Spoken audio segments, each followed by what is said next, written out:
राज्य सरकारने एमपीएससी मार्फत घेतल्या जाणाऱ्या पीएसआय पदाच्या परीक्षेसाठी खुल्या गटाची कमाल वयोमर्यादा 28 वरून 31 तर आरक्षित गटाची 33 ते 34 पर्यंत वाढवली आहे।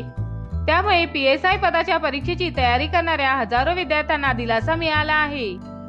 याच वर्षी एप्रिल महिन्यात कमाल वयोमर्यादा 5 वर्षांनी वाढवण्याचा निर्णय सरकारने घेतला होता। त्यामुळे 28 वर्ष वय असणाऱ्या विद्यार्थ्यांच्या आशा पल्लवित झाल्या होत्या। गेली 2.5 वर्षे या पदाची जाहिराती आली नव्हती, पण सरकारने वयोमर्यादा वाढवणार असल्याचं जाहीर केल्यानंतर या विद्यार्थ्यांनी जोमाने तयारी सुरू केली होती। काही दिवसांपूर्वी पीएसआय पदासाठी निघालेल्या जाहिरातीमध्ये वयोमर्यादा 28 ठेवण्यात आली होती। जाहिरातीमधील कमाल वयोमर्यादापासून अनेकांची स्वप्न भंगली।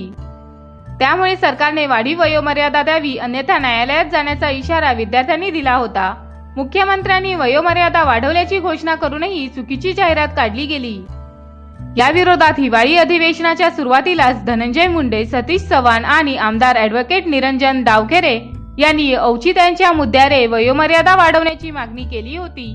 त्यावेळी सभागृह नेते चंद्रकांत पाटील यांनी पीएसआयची परीक्षा देणाऱ्या विद्यार्थ्यांना दिलासा देऊ असे आश्वासन दिले होते। चंद्रकांत पाटील यांनी विधान परिषदेत निवेदनाद्वारे वयाची अट वाढवली असल्याचे जाहीर केले आहे। तसंच मुख्यमंत्री या निर्णयावर राज्यपालांची सही घेतील आणि त्यानंतर लगेचच याचे नोटिफिकेशन सरकारतर्फे काढण्यात येईल।